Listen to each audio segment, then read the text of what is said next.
കേരളത്തിൽ BJP അധികാരത്തിൽ വരണം. ഉണ്ടായി വലിയ കാലമൊന്നുമില്ല. ഞങ്ങൾ കാലാവധി വെച്ചിട്ടുണ്ട്. അതിന് ഞങ്ങൾ കരിഞ്ഞാനിട്ട് ഉണ്ടായിട്ട് തട്ടിയിട്ടൊന്നും വേണ്ട. ഇവിടെ സുരേഷ് ഗോപി ജയിക്കാമെങ്കിൽ ഇവിടെ എല്ലാ ജനങ്ങൾക്കും ഇഷ്ടം പോലെ വെക്കും. പ്രധാനമന്ത്രിയുടെ കാശ് ഇനി അവരുടെ കയ്യിലേക്ക് 9 കിലോ അരി പ്രധാനമന്ത്രി ഇറക്കിയിട്ടുണ്ട്. ആ ഇറക്കിയ അരി കൊണ്ടാണ് ഞങ്ങൾ കഴിയണം. ഇഷ്ടം പോലെ വെക്കും.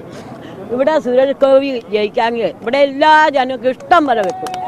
മംഗളായിട്ട് ജയിക്കും. ഇവിടെ ഈ തൃശ്ശൂരുകാര ഒറ്റ പാവങ്ങളുണ്ടാവില്ല. കേരളത്തിൽ BJP അധികാരത്തിൽ വരണം. പാർലമെന്റ് തെരഞ്ഞെടുപ്പിൽ BJP ജയിക്കണം. കഴിഞ്ഞ ദിവസം ഈ KSUവിന്റെ ഒരു സമരം റിപ്പോർട്ട് ചെയ്ത മാധ്യമപ്രവർത്തകർക്കെതിരെ കേസെടുത്തിട്ടുണ്ട്. അതൊക്കെ ശരിയാണോ? അതൊക്കെ ഇവര് തോന്നിവാസം കയറ്റി വിടണല്ലേ.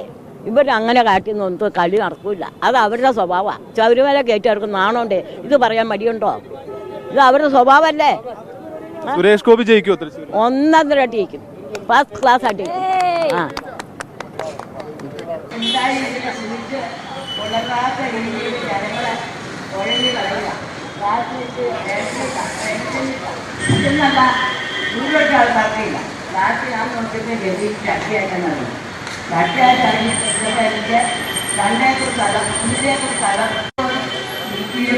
എൻ്റെ മകൾ വിദേശത്ത് ഇങ്ങനെ കുറച്ച് കഥകളൊക്കെ വന്നു. അപ്പം കഥകളൊക്കെ വന്നു കഴിഞ്ഞപ്പോൾ അടുത്ത വഴിയാക്കും വില്ലേജിൽ പോയി കഴിഞ്ഞപ്പോൾ ഞാൻ ഉപദ്രവം ഈ പിള്ളേർ യാതൊരു പറഞ്ഞു അവകാശത്തെ ചോദിച്ചാൽ മതി. പോലീസുകാർ ചോദിച്ചാൽ തിരിഞ്ഞടിച്ചാൽ മതി. പിണ്ടാടെ പാർട്ടിക്ക് CPM ഉമ്മ കൊടുക്കുക, മറ്റുള്ളവരുടെ തല എഴുതി പോയില്ല. ശബരിമല പോയി BJPക്കാരെ അടിച്ചു തീർക്കുക.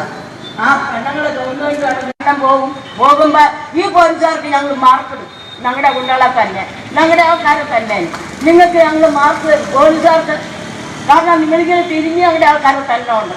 അതുകൊണ്ട് നിങ്ങളോട് ഞാൻ പറയുകയാണ്, ഈ പെണ്ണായി ഒന്നുണ്ടാവില്ല. പോലീസുകാർക്ക് ഞങ്ങൾ മാർക്ക് ഇട്ടിട്ടുണ്ട്. കാരണം തിരിഞ്ഞ് നിങ്ങൾ തന്നെ നാളെ റൗണ്ടർക്ക് എന്തിനാ കോളേജ് പിള്ളേരാക്കി വിട്ടത്? പോലീസുകാർക്ക് അവർക്ക് വേണ്ടുന്ന സഹായം എല്ലാം ചെയ്തു കൊടുത്തില്ല. ഈ റൗണ്ടറായില്ല ജയന്തത്തിൽ നിന്ന് വന്നേക്കണല്ലേ ഉണ്ടായി കണ്ട ഒരു അക്ക തോന്നിയാസം ഓട്ട് മേടിച്ച് വെച്ചാൽ കട്ട് മേടിക്കുക, അല്ല നല്ലോണം കയറിയതല്ല. അതുകൊണ്ട് എനിക്ക് പറയാനുണ്ട്, ജനങ്ങൾ മടുത്തു. ഈ രാജ്യം കുട്ടിച്ചോറാക്കി. ഈ ഇവിടെ പഠിച്ച പിള്ളേരുണ്ടല്ലോ, MSc എല്ലാം പഠിച്ചത് BSc എന്ന് വേണ്ട, എല്ലാ കരയക്കടിയും പോവുക ക്ലാസ് കഴിക്കാൻ. കാരണം പിള്ളേരുടെ പിള്ളേർക്ക് മാത്രമേ ഉള്ളൂ ജോലി. CPMകാർക്ക് ഗ്രൂപ്പുകാർക്ക് ഇതെല്ലാം ജോലി കഴിഞ്ഞു, പഠിച്ചവർക്കില്ല. ഇപ്പം കസേര കല്യാണ മന്ത്രി അല്ല വിദ്യാഭ്യാസം ഉണ്ടായിട്ടാണോ മന്ത്രി ആയിരിക്കണേ? വിദ്യാഭ്യാസം ഉണ്ടോ? ആ കസേര കല്യാണം മിടുക്കല്ല. അതുപോലെ മാണിയുടെ സന്താനം ചെയ്ത കാര്യമൊക്കെ ആ മാണിക്ക് കാണുന്നുണ്ടോ? അതുപോലെ തന്നെ പറയുകയാണെങ്കിൽ ശരിയുണ്ട്. പിന്നെ എൻ്റെ പേരും മതി ജനേശൻ, അവനും നാണമുണ്ടോ? അവൻ ഭരണപൊലി കയറിയിരിക്കണല്ലേ മന്ത്രിയാകാൻ. അപ്പം അന്തമാരെ എന്തൊക്കെ കാട്ടിയ പോലീസുകാരോട് ഞാൻ പറയാം, ഞങ്ങളുടെ ആൾക്കാരെ തല്ലിയതിന് നിങ്ങൾക്ക് മാർക്ക് ഇട്ടിട്ടുണ്ട്.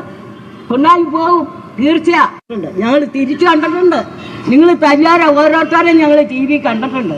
അത് തീർച്ചയായിട്ടും നിങ്ങളോട് പകരം ചോദിക്കും. അത് തീർച്ചയായും പിണറായി വലിയ കാലമൊന്നുമില്ല. ഞങ്ങൾ കാലാവധി വെച്ചിട്ടുണ്ട്. അതിന് ഞങ്ങൾ കരിഞ്ഞാനിട്ട് ഞങ്ങൾ കടഞ്ഞു കൊണ്ട് മുക്കാൻ പോവുക. തീർച്ചയായും അത് ഇതെന്നാ ഞാൻ എന്നോട് ചോദിച്ചു, കോൺഗ്രസ് ആണോ? ഞാൻ RSS, മുസ്ലിം ലീഗ്, BJP നയിച്ചിട്ട് അതെൻ്റെ സൗകര്യത്തിൽപ്പെട്ട. അത് പിണറായിയുടെ തട്ടിയിട്ടൊന്നും വേണ്ട. ഞാൻ ആരും വിളിച്ചാലും പോയി. അതുകൊണ്ട് ഞാൻ ഇത്രയും പറയുകയാണ്. കുറേ പേർക്ക്, ഒത്തിരി പേർക്ക് ഇപ്പം പ്രധാനമന്ത്രി അയച്ച കാശ് ആർക്കും കൊടുത്തിട്ടില്ല. 1-2 പേർക്ക് കൊടുത്തിട്ടുണ്ട്. അത് പോരാ. കാരണം പിണറായിയുടെ കാശ് ഇറക്കിയിട്ടില്ല. പ്രധാനമന്ത്രിയുടെ കാശ് ഇനി അവരുടെ കയ്യിലേക്ക് 9 കിലോ അരി പ്രധാനമന്ത്രി ഇറക്കിയിട്ടുണ്ട്. ആ ഇറക്കിയ അരി കൊണ്ടാണ് ഞങ്ങൾ കഴിയണം. അതുപോലെ ഇനി ഞാൻ പറയാനുണ്ട് ഈ നാട്ടുകാരോട്, സുരേഷ് ഗോപി സാറ് ജയിച്ചാൽ ഒരു മുഖപക്ഷവും ഇല്ലാതെ ഈ നാട് നിങ്ങൾക്ക് നന്നായിരിക്കും. അതുകൊണ്ട് ഇന്നും ഇന്നലെയും പറഞ്ഞ കാര്യമല്ല. ഈ പണ്ട് വെള്ളപ്പൊക്കം ഉണ്ടായപ്പോൾ ചങ്കത്ത് അരിച്ച് അരിഞ്ഞപ്പോൾ ഉണ്ടല്ലോ, അമ്മച്ചിക്കാരെ ഉണ്ടാകുന്ന പറഞ്ഞ സുന്ദരമായ വീടുമാണിത്. താക്കൂർ കൊടുത്ത സാറായത്. ഇവിടെ തോന്നിവാസം പറഞ്ഞ പെണ്ണുങ്ങളുണ്ട്, ഒന്നാണോ പറയല. കാരണം ആ സാറിങ്ങനെയുള്ളതല്ല. കാരണം ഞാൻ വർഷങ്ങളായി ഈ സാറിനെ ടി വിയിലും കാണുന്നത് എല്ലാം കാണുന്നത്. അതുകൊണ്ട് ഇത്രയൊക്കെ പറയാനുണ്ട്. ശരി, നമസ്കാരം.